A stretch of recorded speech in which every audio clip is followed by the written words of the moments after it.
Σταυρούλα, σε λίγες μέρες θα ανοίξουν τα σχολεία.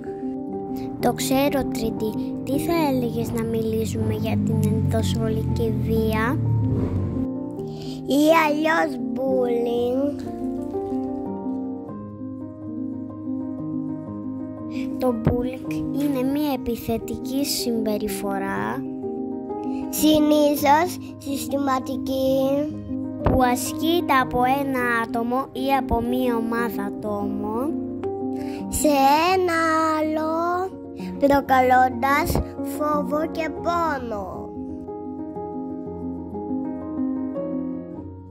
Μπορεί να είναι σωματική, λεκτική ή ψυχολογική επίθεση. Συνηθισμένες εκδηλώσεις ενδοσχολικής βίας είναι χειρονομίες, σπρωξιές, ξυλοζάρμοι, φραστικές επιθέσεις, βρισιές, προσβολές, απειλές, καταστροφή προσωπικών αντικειμένων, κλοπές, εκβιασμοί, κακοποίηση, σεξουαλική παρενόχληση, αποκλεισμός από παρέες, από παιχνίδια και δραστηριότητες.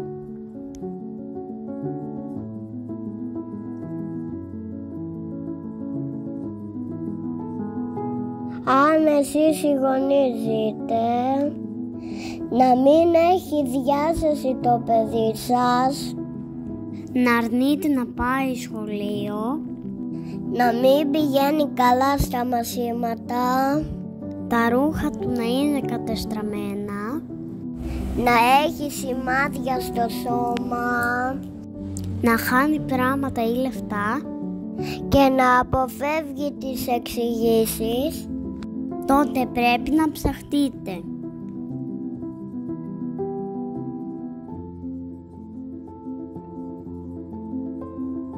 Τρόποι αντιμετώπισης είναι η εκπαίδευση και η ευαισθητοποίηση, η στήριξη από τους γονείς και το σχολείο, ενίσχυση της αλληλεγγύης, της φιλίας δηλαδή μεταξύ των μαθητών και η επικοινωνία γονέων, παιδιών, δασκάλων για τυχόν προβλήματα.